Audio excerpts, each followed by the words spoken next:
Bonjour, c'est Cécile. Alors, je vous parle souvent de l'utilisation des suppositoires dans mes vidéos, surtout quand il s'agit d'agir à la fois sur tout ce qui est digestif et respiratoire. Vous allez comprendre pourquoi, je vais vous rappeler un petit peu pourquoi tout ça. Et en fait, je vous ai jamais vraiment montré comment ça marche.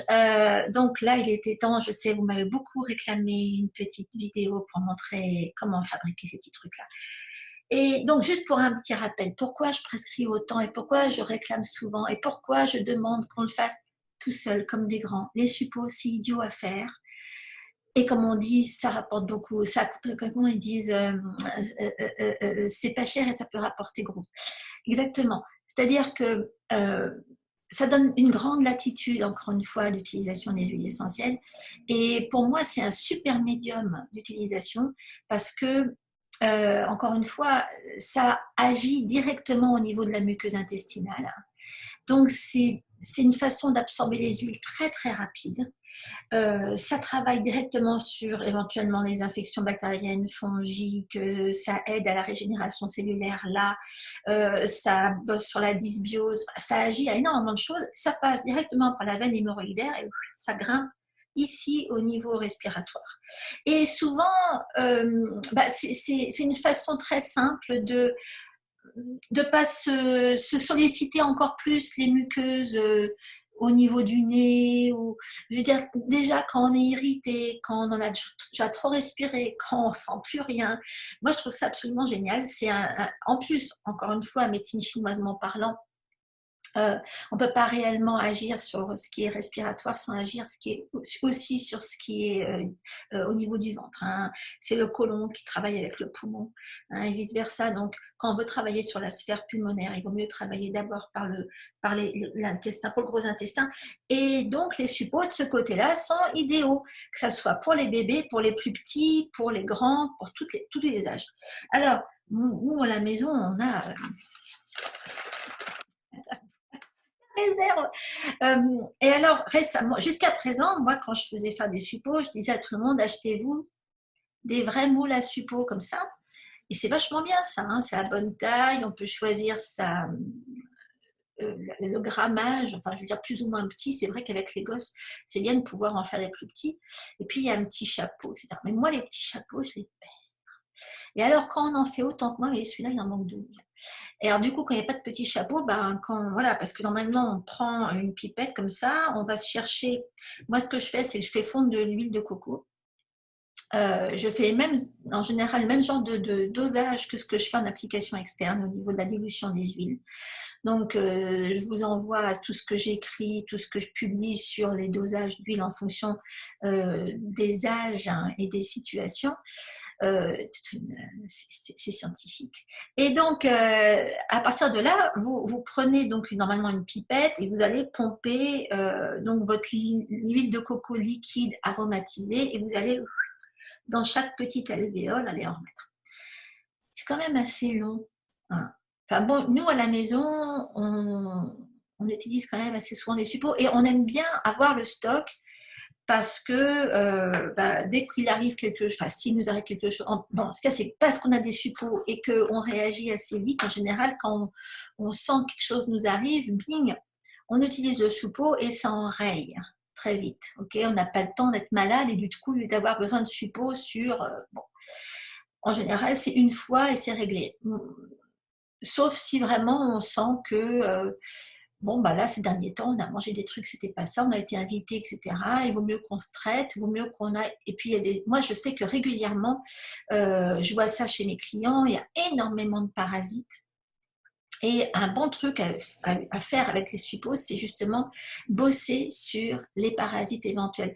Alors, on s'en fout de savoir ce qu'on a comme parasites. Il y a des huiles essentielles qui sont absolument géniales pour travailler sur ça. Hein, des huiles essentielles antiparasitaires hyper, je veux dire, puissantes.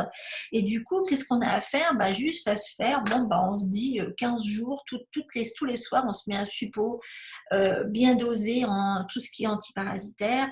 Pour ça, je vous renvoie encore à ce que j'écris sur le sujet. Et puis, du coup, ça règle le problème. Hein. Bon, l'idéal, c'est quand même de faire du sur-mesure.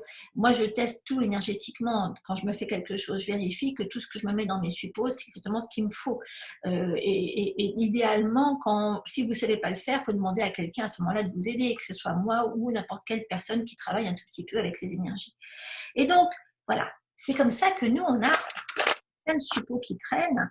Quand on se sent un petit coup de mou, mon mari, il travaille beaucoup à l'étranger, il voyage beaucoup.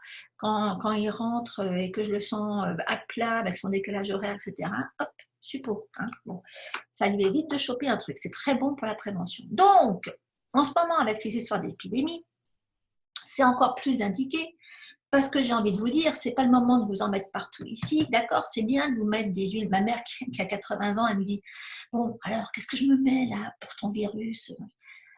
Je dis, maman, les suppos. Ah ben oui, c'est vrai. Donc, ayez le réflexe suppos. Et surtout, alors je vais vous montrer. Bon, vous avez ça se trouve en ligne. Bon, il y en a chez mon fournisseur préféré, c'est huilessence.com. Je vous remettrai les liens sous la vidéo. Vous pouvez acheter ça. Et si, comme moi, vous préférez voir les choses en grand, moi je vais vous dire que j'en avais marre de faire mes suppos là-dedans et de perdre les petits bouchons. Du coup, j'ai fait un truc ridicule, mais ça marche. Je me suis acheté une empreinte à chocolat. Voilà. Okay. Ça peut être des grains de café, il y en a plein. Hein. Alors les empreintes à chocolat, vous avez toutes les formes, toutes les tailles, tout ce que vous voulez. Et là, j'ai pris ça au pif pour voir. Ça coûte rien du tout, j'en ai eu pour moins de 10 $. Il y en a 60, je crois, là-dessus. Et vous en trouvez toutes les formes, hein, toutes les tailles, tout. Et du coup, c'est comme ça que je me fais des trucs qui ressemblent à ça. Et franchement, moi, ça ne me dérange pas. Alors, c'est vrai qu'on peut choisir de les avoir un petit peu plus petits, ça dépend de... Mais c'est génial parce qu'au lieu d'aller prendre la pipette, d'aller remplir votre moule là-dedans, et ben moi, je verse tout là-dedans, je fais couler, je remplis une partie, je vérifie que tout est bien rempli, et puis 15 minutes au congélo, et après, tout ce que j'ai à faire, c'est retourner ça, ou alors avec une cuillère, les forcer un petit peu, mais ça tombe tout seul, hein, ça tombe tout seul. C'est juste beaucoup moins, comme on dit ici, time consuming, à faire, à enlever, à remettre, et en plus, on ne perd pas les petits bouchons, des machins qui sont là. Bon, d'accord, ça n'a pas vraiment une forme de suppôt, mais bon l'huile de coco étant tellement malléable, tellement molle, je veux dire, avec les doigts, on peut rebidouiller la forme de son suppôt. Et je vous conseille un truc, hein, surtout prenez un mouchoir en papier pour le manipuler, parce que les mains, c'est quand même chaud et ça fait fondre, hein, tout ça. Ça dépend aussi où vous habitez. Nous, ici, on ne risque pas trop de faire fondre, mais quand même, la manipulation, voilà. Donc, c'est tout bête. Je récapitule. Vous prenez... Donc moi, en gros, je peux vous dire, j'utilise ça, du coup, avec mon super moule, là, moi, je me fais fondre en gros 100 ml d'huile de coco. C'est pas beaucoup, hein, c'est même pas un quart de litre. Hein. 100 ml d'huile de coco, quand elle est température ambiante, je lui rajoute mes huiles essentielles. Alors pour 100 ml pour une adulte, moi, je me mets pas plus, j'aime bien pas en mettre trop dans les suppos, et donc en mettre souvent.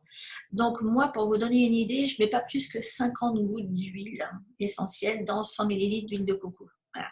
Et si c'est pour un petit, je vais mettre une vingtaine ou une trentaine, hein, pour un bébé ou pour un enfant. Ça dépend pourquoi et à la limite quel genre d'huile je vais utiliser dedans. Mais en grosso modo, 20 à 30 pour un enfant sur 100 ml. Et donc, je mets tout ça à prendre ça va très vite. Je mets ça au congélo un quart d'heure. Et hop, bing, bing, bing, je fais tout sauter et hop, ça va dans la boîte. Et au congélo. C'est pas la vie, ça. C'est facile, encore une fois, et ça peut rapporter gros parce que c'est radical. Je veux dire, si vous sentez quoi que ce soit qui vous arrive, que vous commencez à vous sentir pas bien pour n'importe quoi, moi, mon protocole, c'est le réflexe, c'est d'abord un lavement, bing, et derrière le lavement, le suppôt. J'espère que vous essayerez. En tout cas, voilà, j'espère que vous avez compris comment ça marche le suppôt. Franchement, faites-le, c'est rien du tout et ça change la vie.